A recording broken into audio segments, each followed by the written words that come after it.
कभी चावल की बोरी देकर तो कभी आडंबर से, कभी किसी गरीब को धन का लालच देकर तो कभी पाखंड कर देश में हिंदुओं का जबरन धर्मांतरण किया जा रहा है। भारत में जबरन धर्मांतरण का मुद्दा वैसे नया तो नहीं है, लेकिन तमिलनाडु में जो मामला सामने आया है उसने एक बार फिर से धर्मांतरण के जहर को सबके सामने लाकर रख दिया है, जहाँ इससे तंग होकर एक स्कूल की छात्रा ने आत्महत्या कर ली है। जानेंगे पूरे मामले को विस्तार से टेप5 के इस वीडियो में मेरी यानी दीक्षा नेगी के साथ। तो चलिए प्रारंभ करते हैं। वो राष्ट्र जहां हमारे पूर्वजों ने अपने प्राणों की आहुति देकर अपने धर्म, अपने देश और अपने समाज की रक्षा की थी, उसी देश में हिंदुओं पर बढ़ते जघन्य अपराध अब हर किसी के मन को व्यथित कर रहे हैं। हिंदू हमेशा से ही सहिष्णु रहा है और हमेशा धर्म के मार्ग पर चलता आया है, परंतु अब देश में बहुसंख्यक हिंदुओं के जबरन धर्मांतरण करने के प्रयत्न ने राष्ट्रभक्त सनातनियों को क्रोधित कर दिया है। हिंदुओं पर ऐसी ही एक दुर्दांत घटना तमिलनाडु में सामने आई है। तमिलनाडु राज्य में कई वर्षों से धर्म परिवर्तन का मुद्दा एक भावनात्मक मुद्दा रहा है।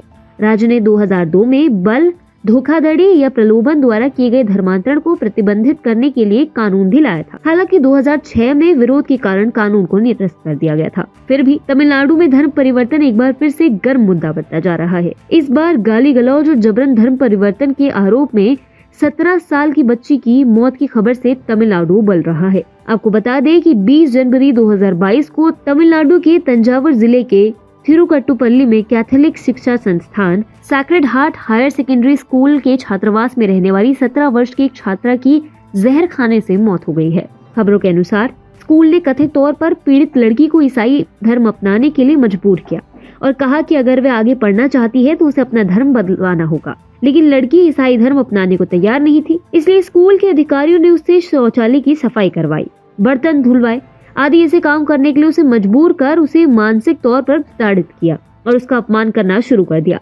अपमान को सहन करने में असमर्थ पीड़िता ने बागीचे में इस्तेमाल होने वाले कीटनाशकों का सेवन कर आत्महत्या करने का प्रयास किया। पीड़िता को कीटनाशक खाने के बाद से लगातार उल्टियां आने लगी। जैसे ही उसकी तबीयत बिगड़ने लगी, हॉस्टल वार्डन उसे इलाज के लिए पास के क्लिनिक में ले गई। उल्टी जारी रहने पर हॉस्टल के वार्डन ने उसके माता पिता को फोन कर उसे घर ले जाने को कहा। जब वे घर वापस आई तो पीड़िता ने खुलासा नहीं किया कि उसने कीटनाशक खा लिया था। आपको बता दें कि 15 जनवरी को तंजौर के सरकारी मेडिकल कॉलेज अस्पताल में उसे भर्ती कराया गया था।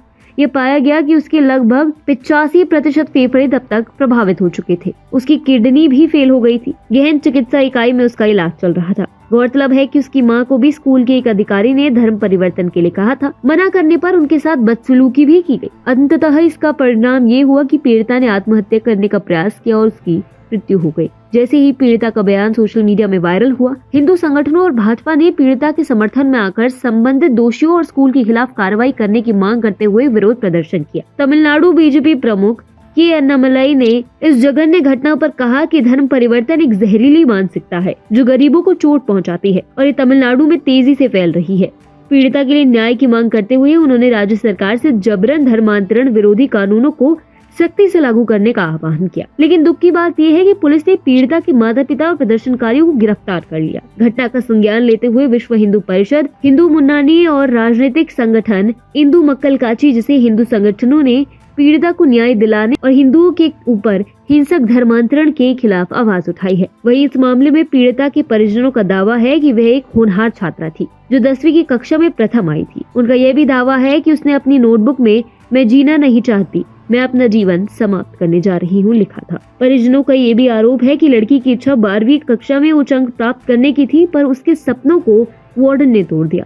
ये वही वार्डन है जिसने उसका अपमान किया तथा उसके उज्जवल भविष्य के वादे के साथ ईसाई धर्म स्वीकार करने के लिए उस पर लगातार दबाव बना रही थी। इस घटना में बवाल मचने के बाद स्कूल प्रबंधन ने कहा है कि मृतक लड़की विलाप करती थी और कहती थी कि उसकी सौतेली माँ ने उसे प्रताड़ित किया और उसके पिता ने उस पर ध्यान नहीं दिया।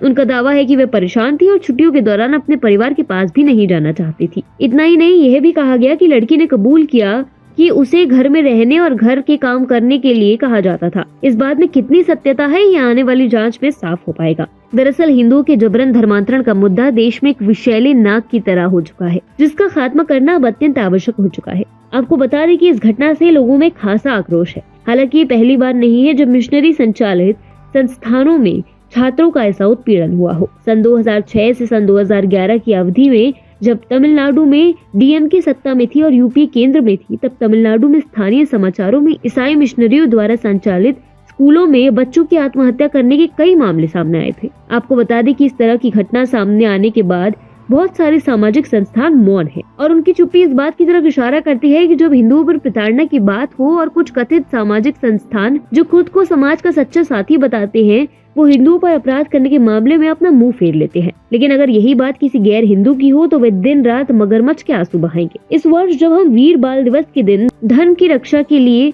बलिदान होने वाले 4 साहिबजादों में से फतेह सिंह और जोरावर सिंह को याद करेंगे तो हम तमिलनाडु की इस हिंदू पीड़िता को भी हमें जरूर याद करना चाहिए। ये घटना हिंदू समाज को याद दिलाती है कि हम सामूहिक रूप से और व्यक्तिगत रूप से अपनी बेटियों को हिंसक धर्मांतरण पद से बचाने के लिए प्रण ले और ईमानदारी से इस गंभीर मुद्दे पर काम करें ताकि धर्मांतरण का अंत हो सके, वरना सिर्फ हाथ पर हाथ रखे कुछ भी नहीं होगा।